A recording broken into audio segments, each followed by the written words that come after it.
दोस्तों, West Bengal state का latest minimum wages already publish हो चुका है। तो चलिए हम लोग देख लेते हैं लेटेस्ट मिनिमम वेजेज क्या बन के आया है जो इफेक्टिव है 1 जुलाई 2022 से।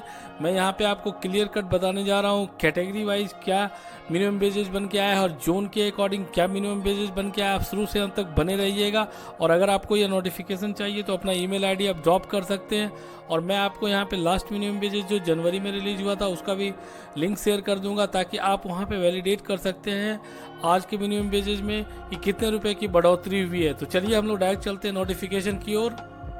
तो आप यहाँ पे देख पा रहे हैं ये नोटिफिकेशन इस प्रकार से, यह नोटिफिकेशन नंबर है यहाँ पे और यह देख सकते हैं आप 6 जुलाई 2022 को ऑलरेडी पब्लिश हो चुका है। यहाँ पे आप देख सकते हैं 33 शेड्यूल एम्प्लॉयमेंट को रखा गया है इसके अंतर्गत और यह इफेक्टिव है 1 जुलाई 2022 से लेकर के 31 दिसंबर 2022 तक।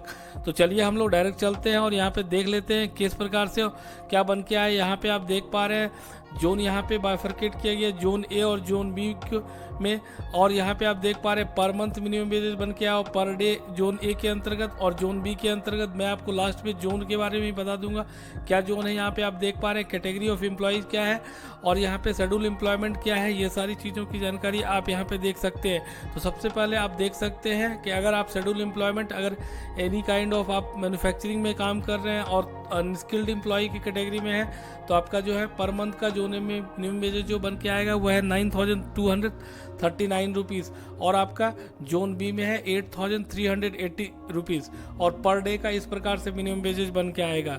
तो आप यहाँ पे देख पा रहे हैं कि अगर आप ऑटोमोबाइल इंजीनियरिंग के रिपेयरिंग वर्कशॉप और गैराज में काम कर रहे हैं तो इस प्रकार से आप देख पा रहे हैं अनस्किल्ड, सेमी स्किल्ड, स्किल्ड और हाईली स्किल्ड के अंतर्गत इस प्रकार के डेजिग्नेशन अगर है तो आप समझ लीजिएगा आप किस कैटेगरी में आते हैं और आपका मिनिमम वेजेज आप देख पा रहे हैं यहाँ पे है।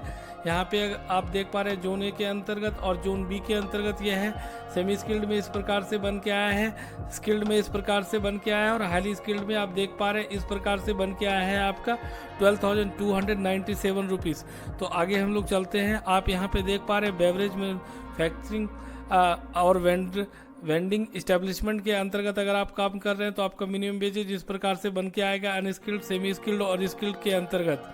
आप यहाँ पे देख पा रहे हैं अगर आप बिस्किट मैन्युफैक्चरिंग में काम कर रहे हैं तो आपका यहाँ पे देख पा रहे हैं कैटेगरी के अनुसार से इस प्रकार से मिनिमम वेजेज बन के आएगा।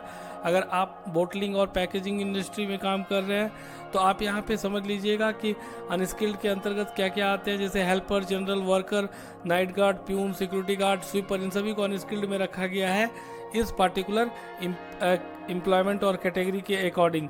तो आप यहाँ पे देख पा रहे हैं इसके अनुसार से यह मिनिमम वेजेज बन के आएगा।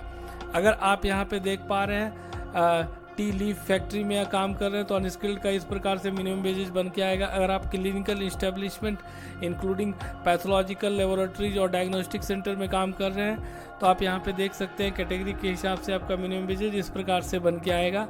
आप यहाँ पे डेजिग्नेशन भी देख सकते हैं, आपको समझ में आ जाएगा। यहाँ पे आप देख सकते हैं अगर आप स्वीट मैन्युफैक्चरिंग में काम कर रहे हैं, किसी भी मिठाई की दुकान में काम कर रहे हैं तो आपका मिनिमम वेजेज इस प्रकार से कैटेगरी के हिसाब से बन के आएगा। आप यहाँ पे देख पा रहे हैं कंज्यूमर और कोऑपरेटिव सोसाइटी में काम कर रहे हैं, एग्रीकल्चर कोऑपरेटिव सोसाइटी में अगर आप मार्केटिंग सोसाइटीज में काम कर रहे हैं तो इस प्रकार से कैटेगरी के हिसाब से मिनिमम वेजेज आपका बन के आएगा। अगर आप कुरियर सर्विस में काम कर रहे हैं तो आप देख सकते हैं यहाँ पे आपका कैटेगरी के हिसाब से आप अनस्किल्ड, सेमी स्किल्ड, स्किल्ड और हाईली स्किल्ड के अकॉर्डिंग मिनिमम वेजेज इस प्रकार से पर मंथ का जोन ए में बन के आएगा और जोन बी का यहाँ पे इस प्रकार से बन के आएगा। आप यहाँ पे देख पा रहे हैं एम्प्लॉयमेंट इन इंजीनियरिंग यूनिट्स और एम्प्लॉइंग लेस देन 50% अगर है उस ऑर्गेनाइजेशन में और अनस्किल्ड कैटेगरी में है तो आपका मिनिमम वेजेज इस प्रकार से आएगा। अगर आप किसी भी शॉप एंड इस्टेब्लिशमेंट एक्ट के अंतर्गत जो ऑर्गेनाइजेशन रजिस्टर्ड है उसमें अगर आप काम कर रहे हैं तो आपका अनस्किल्ड, सेमी स्किल्ड, स्किल्ड और हाईली स्किल्ड के अंतर्गत आप यहाँ पे देख पा रहे हैं इस प्रकार से आपका मिनिमम वेजेज बन के आएगा और जोन बी के अंतर्गत इस प्रकार से आपका मिनिमम वेजेज बन के आएगा। इस प्रकार से आप देख पा रहे हैं फ्लोर एंड वॉल मैन्युफैक्चरिंग में काम कर रहे हैं तो इस प्रकार से मिनिमम वेजेज आपका बन के आएगा। अगर आप गारमेंट मैन्युफैक्चरिंग में काम कर रहे हैं तो इस प्रकार से मिनिमम वेजेज आपका बन के आएगा। ग्लास इंडस्ट्री में आपका मिनिमम वेजेज इस प्रकार से बन के आएगा। बहुत ही इंपॉर्टेंट चीज़ है कि आपको देखना पड़ेगा कि आप किस डेजिग्नेशन में हैं और किस स्किल्ड के अंतर्गत काम कर रहे हैं। इस चीज़ों को आप बारीकी से समझ लीजिए और देख लीजिए। अगर आपको समझ में नहीं आता है तो बिल्कुल आप क्वेश्चन कर सकते हैं कमेंट बॉक्स में, मैं आपको सपोर्ट कर दूंगा, आपको गाइड कर दूंगा। आप देख सकते हैं होटल और रेस्टोरेंट इंडस्ट्री में अगर आप कैंटीन, क्लब, गेस्ट हाउस में काम कर रहे हैं तो इस प्रकार से आपका मिनिमम वेजेज वेस्ट बंगाल राज्य के अंतर्गत आएगा।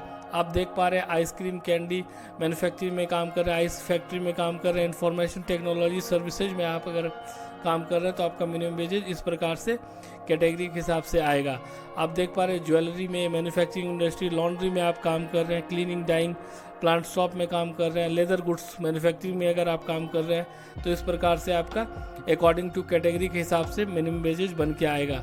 आप यहाँ पे देख पा रहे हैं लोडिंग अनलोडिंग ऑपरेटर्स में अगर आप काम कर रहे हैं तो आपका मिनिमम वेजेज अनस्किल्ड का इस प्रकार से बन के आएगा। अगर आप मल्टीप्लेक्स डिपार्टमेंट में, स्टोर्स, मेगा स्टोर्स में काम कर रहे हैं तो आपके कैटेगरी के अकॉर्डिंग मिनिमम वेजेज इस प्रकार से बन के आएगा। तो इस प्रकार से आप देख लीजिएगा, non banking private financial institute में काम कर रहे हैं तो इस प्रकार से आप जितने भी कैटेगरी हैं सारे कैटेगरी का आप मिनिमम वेजेज देख सकते हैं। अगर आपको कोई भी कन्फ्यूजन हो, कहीं पे भी कोई क्लैरिटी चाहिए तो आप बिल्कुल आप कमेंट बॉक्स में ड्रॉप कीजिएगा। आप यहाँ पे देख पा रहे हैं सिक्योरिटी सर्विसेज के अंतर्गत आप अगर काम कर रहे हैं तो अनस्किल्ड, सेमी स्किल्ड, स्किल्ड के अंतर्गत आप देख सकते हैं सिक्योरिटी गार्ड, वॉचमैन, दरमान अनस्किल्ड में आता है। इस प्रकार सेमी स्किल्ड में एक्स सर्विसमैन, सिक्योरिटी गार्ड है, अनस्किल्ड सुपरवाइजर को रखा गया। इस प्रकार से आपका मिनिमम वेजेज बन के आएगा।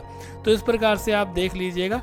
आप यहाँ पे देख पा रहे हैं कि यहाँ पे जोन क्या है, पे आप देख पा रहे हैं जोन ए के अंतर्गत रखा गया municipal corporation, municipalities, notified areas को, डेवलपमेंट अथॉरिटीज़ को, थर्मल पावर प्लांट को और जो भी टाउनशिप एरिया को जोन ए के अंतर्गत रखा गया है।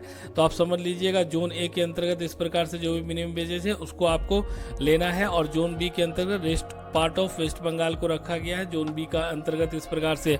उसके अलावा यहाँ पे आप देख सकते हैं बहुत सारे और भी गाइडलाइन है, जैसे आपका जो मंथली कैलकुलेशन होगा 26 से डिवाइड करना है तो आपको पर डे का बन जाएगा 48 hours of actual work in a week आपको काम करना है, एक वीक में काम करना है और 8 आवर्स इन ए डे आपको काम करना है। 8 आवर्स में आपको हाफ एन आवर का ब्रेक दिया जाएगा। Double ordinary of rate of wages अगर आप वीकली ऑफ में काम करते हैं तो आपको दिया जाएगा। इस प्रकार से minimum rate of wages are applicable.